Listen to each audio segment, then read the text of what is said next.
ప్రధానంగా కూడా అందరం కూడా గుర్తుపెట్టుకోవాల్సింది ఏమిటి అని అంటే, ఎప్పుడైనా కూడా ఒక పార్టీని చూసినప్పుడు ఆ పార్టీలో ఉన్న ప్రతి కార్యకర్త,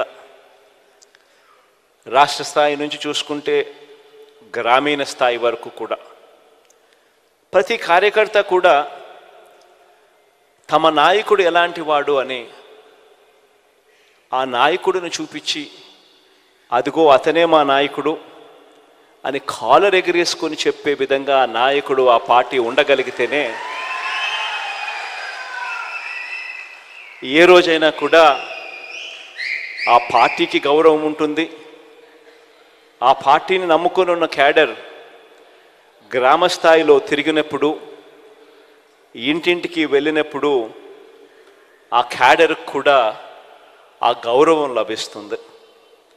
ఒక పార్టీ అన్నది ఆ మాదిరిగా వ్యవహరించాలి, పార్టీ నాయకుడు అన్నది ఆ మాదిరిగా వ్యవహరించాలి.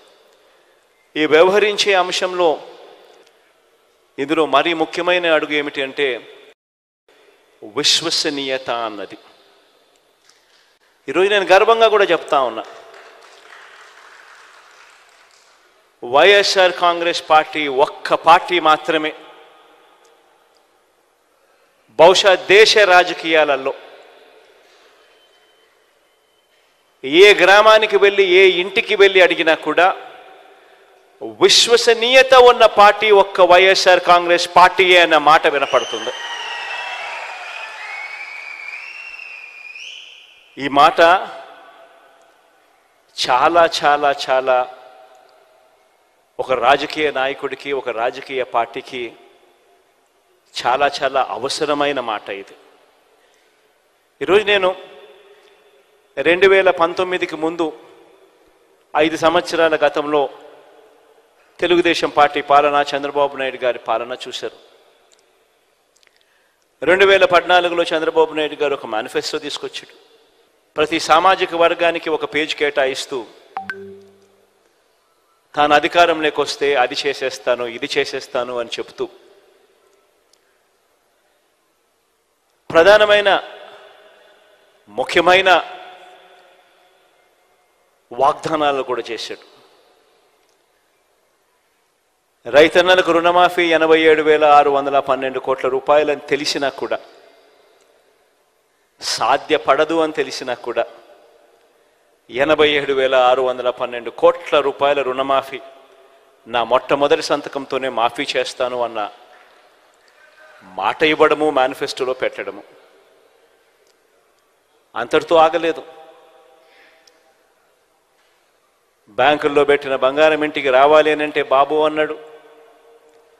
పొదుపు సంఘాల రుణాలు అప్పట్లో దాదాపుగా 15,000 కోట్ల రూపాయలు అప్పట్లో ఉన్న ఆ రుణాలన్నీ కూడా మాఫీ చేస్తానన్నాడు. అంతటితో కూడా ఆగలేదు. ఇంటింటికి ఒక ఉద్యోగం లేకపోతే ప్రతి ఇంటికి 2,000 రూపాయలు నిరుద్యోగ భృతి అన్నాడు. ఇవన్నీ చెప్పడమే కాకుండా, ఎన్నికల మేనిఫెస్టోలో ఇవన్నీ పెట్టడమే కాకుండా, గ్రామానికి ఇంటింటికి వెళ్ళి కార్యకర్తలను పంపి దీనికి పబ్లిసిటీ ఇప్పించాడు. టీవీలలో విపరీతమైన యాడ్లు వచ్చాయి. బ్యాంకుల్లో పెట్టిన బంగారం ఇంటికి రావాలి అని అంటే బాబే రావాలి అని అడ్వర్టైజ్మెంట్లు. నాకు ఇప్పటికి కూడా గుర్తుంది అడ్వర్టైజ్మెంట్లు. తాలిబొట్టును ఎవరో వచ్చి లాగుతూ ఉంటారు ఒక అక్క చెల్లెమ్మ మడిలో నుంచి, వెంటనే ఒక చెయ్యి వచ్చి ఇలా ఆపేస్తుంది.